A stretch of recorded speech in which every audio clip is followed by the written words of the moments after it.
All right, let's dive into this, Savagnin. You sent us a whole stack of articles, all in Portuguese, Yeah? about this grape, and I'm excited, I gotta admit. Like, I'm already kind of thirsty just Just got thinking about it. a fascinating grape, and it's been around for a long time. Yeah. We were talking centuries, Yeah. primarily known in the Jura region of France, but also you find it in Madeira, the island. Okay, centuries, huh? In the wine world, that says something. I mean, what's the secret to its longevity? Well, one thing, Savagnin is known for being incredibly resilient. This grape has weathered, think about it, wars, diseases, climate shifts. In fact, it's considered a heritage grape of the Jura, and that tells you something about how much it's woven into the fabric of that region. Yeah. We have sources going back to the 14th century mentioning it. Wow. So yeah, it's definitely got staying power. You got to give a lot of credit to the winemakers over the years, generations of winemakers that have, really protected this grape, nurtured it, and helped it to thrive. That's incredible. Okay, so we see that it can be made into a variety of styles, right? I mean, your sources mentioned dry, sparkling, even orange wines. Yes. Vin jaune, of course, that's a big one, and that's a whole other story Yeah. with that aging process. But before we get into the all the different styles, like tell me what's so special about Savagnin just as a grape, before it even becomes wine. Hmm. I would say it's aromas. Savagnin is really a powerhouse when it comes to aromatics. Okay. Even in its youth, it's got a lot going on. Bright citrus, lemon, grapefruit, a little bit of green apple, some delicate white floral notes. Sounds refreshing. Very refreshing. Yeah. But, as it ages, and particularly when it undergoes oxidative aging, like we see with Vin jaune, Yeah. the Savagnin develops this incredible savory complexity. Think about walnuts, curry, saffron. It's really an explosion of aromas. Wait, curry in a white wine. That's not something you hear every day. Right. All right, so I imagine the terroir where it grows has a big impact on those unique flavors. Of course, of course. So paint us a picture. What's the Jura region like? What makes it such a perfect home for Savagnin? Okay, so you're in eastern France, surrounded by mountains, and the vineyards are planted on slopes with these limestone and marl soils. Marl is basically a mix of clay and limestone, Okay. provides really great drainage, contributes to the minerality that you find in the wines. Mm-hmm. And then you got the climate. It's continental, cold winters, hot, dry summers. And this is all influenced by the Massif Central, which is nearby. So it's a challenging environment. But Savagnin, it thrives there. So it's like this hardy mountain goat, perfectly adapted to this rugged environment. Yeah, that's a great way to put it. And just like a mountain goat, Savagnin has learned to adapt. It's actually pretty resistant to fungal diseases, Mm. and it can handle drought conditions Wow. better than some other grapes. And that's part of what's helped it survive all these centuries. Yeah, resilience seems to be like its superpower, wouldn't you say? Yeah, I would say so. So, I mean, I'm guessing even a tough grape like Savagnin needs a little bit of TLC in the vineyard. What are some of the things that winemakers focus on when they're growing Savagnin? Well, you're right. It does benefit from careful attention. So when planting, it's all about choosing the right site. Yeah. One that has good sun exposure, well-drained soils, and ideally that clay limestone mix for added complexity in the wines. Then there's pruning, which is essential for managing the vine's growth and really making sure that the grapes get enough sunlight, enough nutrients. One common technique used for Savagnin is called guilloche pruning, and this helps create these beautiful espalier cords, and it controls the number of buds per plant, so the grapes can really reach their full potential. So every step is about like guiding the grape, not forcing it, right? Exactly. It's a partnership, Yeah. between the winemaker and nature. But speaking of nature, there are always challenges. Even for a resilient grape like this, Hmm. diseases like gray rot, mildew can be a concern. And then you've got pests like spider mites and insects that can damage the vines. Yeah, it's a constant balancing act, I imagine, like respecting that natural resilience of the grape, Right. but also giving it the care it needs to, really shine. Exactly. Okay, so all of this work, it leads to, I think, the most exciting part, which is transforming those grapes into wine. Yeah.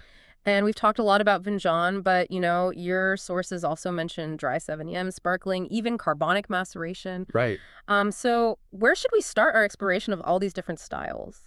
Well, why don't we start with delving into Savagnin's versatility Mm. and really kind of uncover the artistry that goes into each style. I mean, before we get into styles, it's really worth just talking about how unique Savagnin is on a sensory level. Hmm. Like, how many wines can you think of off the top of your head that you would describe as having curry notes? You've definitely got my attention. Tell me more about this aromatic journey that Savagnin takes us on. Well, it all starts with those youthful aromas, right? So imagine Hmm. you're holding a glass of a young Sauvignon, unoaked, vibrant, and the first thing that hits you is that burst of zesty citrus, Hmm. lemon, grapefruit, a little bit of that crisp green apple coming through. Sounds refreshing, but I have a feeling that's just the beginning. Oh yeah, Yeah. absolutely. Huh. You've also got these delicate white floral notes that are kind of woven in there. Adds a touch of elegance, right? Yeah. And then there's this kind of subtle herbal element, almost like chamomile or lemon balm. Mm. And it's that I think that really gives young Sauvignon that unique complexity that sets it apart from other white wines. Okay, you've sold me on the young Sauvignon, but now I really want to hear about those aged aromas. That's what has me really curious. So walk me through that transformation. What happens as Sauvignon gets older? All right, so this is where things get really interesting. As Sauvignon ages, particularly when it undergoes oxidative aging, like with Vin Jaune, those bright citrus and green apple notes, they start to kind of fade into the background, and this wave of richer, more savory aromas take over. Hmm. So think yellow fruits like quince, maybe some ripe apple. Then you start getting those dried fruits, walnuts, almonds, hazelnuts. They add this real depth and nuttiness to the profile. So it's like the wine is putting on a velvet smoking jacket, and settling into a cozy armchair Exactly. to by the fireplace. Perfect analogy. And then just when you think it can't get any more complex, those spice notes that we talked about start to emerge. Yeah. The curry, the saffron, they add warmth and intrigue. And then underlining it all, you've got this distinct mineral touch. It's a reminder of the earth where those grapes grew. So we're talking about this incredible evolution of aromas from, bright and zesty to rich, nutty, and spicy. It's a symphony, really. It is, and the music keeps playing because the most remarkable thing is that even after years in the bottle, Savagnin continues to evolve. So those aged wines develop even more nuances over time. Warming spices like nutmeg, ginger, that unmistakable hint of honey that comes from the slow oxidation. Wow. I mean, just listening to you describe it, it makes me want to, go out and find some aged Sauvignon and experience this aromatic journey for myself. But, we've talked a lot about those oxidative notes, especially in relation to Vin 1. Is that the only way to get those complex flavors in Sauvignon? That's a really good question. And while oxidative aging does really amplify those characteristics, Sauvignon actually have a natural tendency towards developing those nutty, spicy notes, even when it's made in a non-oxidative style. And that's part of what makes it so unique. So even a young, unoaked Sauvignon has this potential for complexity kind of hidden beneath those initial, fruit and floral aromas. It's like a time capsule waiting to be opened. Exactly. And it's the winemaker's skill, Yeah. that helps to unlock those aromas and really guide the wine's development. Okay, so now you've got me wondering what's that winemaking magic? What are the key steps that bring out all those incredible flavors that we've been talking about? Well, as we've discussed, it all starts in the vineyard. Those meticulous viticultural practices, Yeah. those really create the foundation for quality wine. Right. But once those Sauvignon grapes arrive at the winery, Yeah. that's when the winemaker really takes over, and they're making choices at every step that are going to shape the wine's destiny.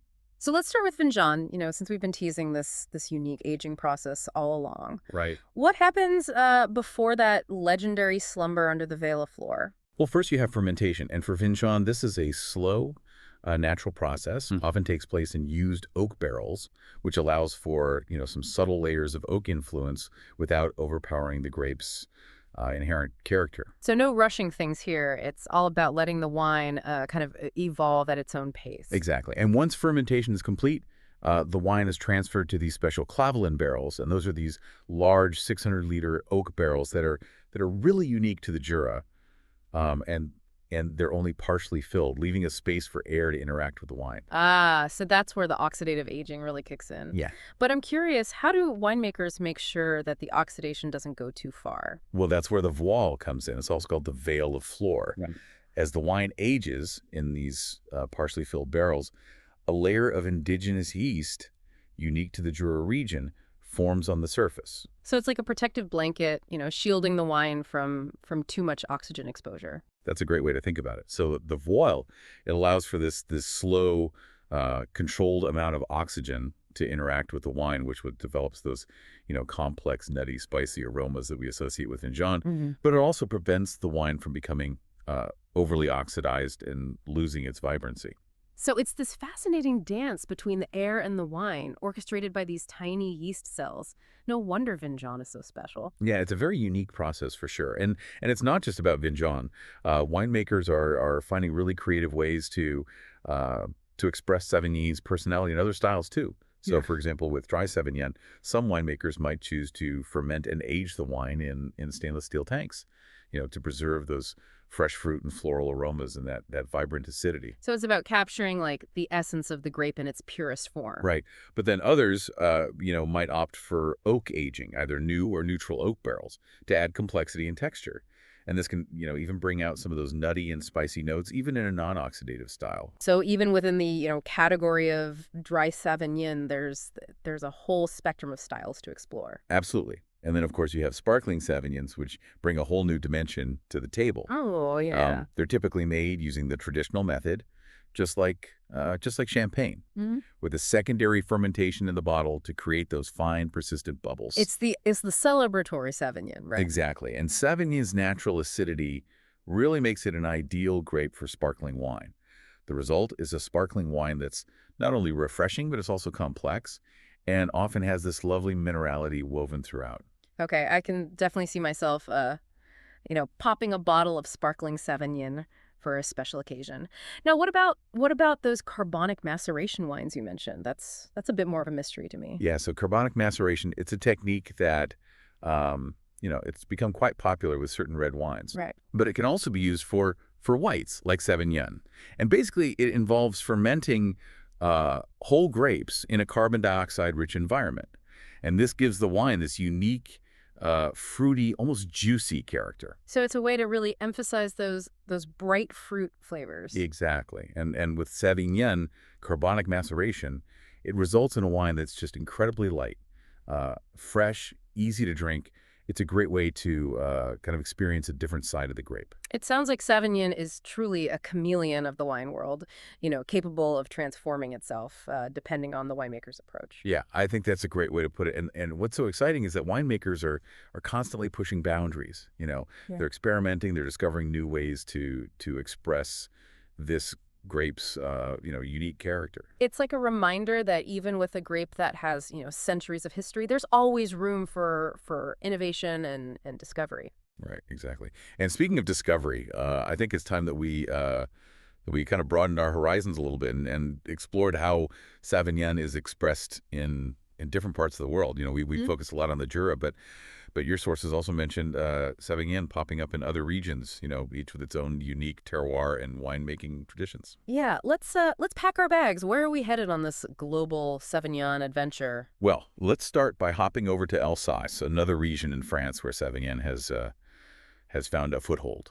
Alsace. Now, I've always loved their Rieslings. What kind of personality does Sauvignon take on over there? Well, in Alsace, you'll find Savagnin expresses itself with a little bit more restraint, I'd say. Okay. You still get those classic aromas of citrus flowers, herbs, all this stuff we talked about, but Yeah.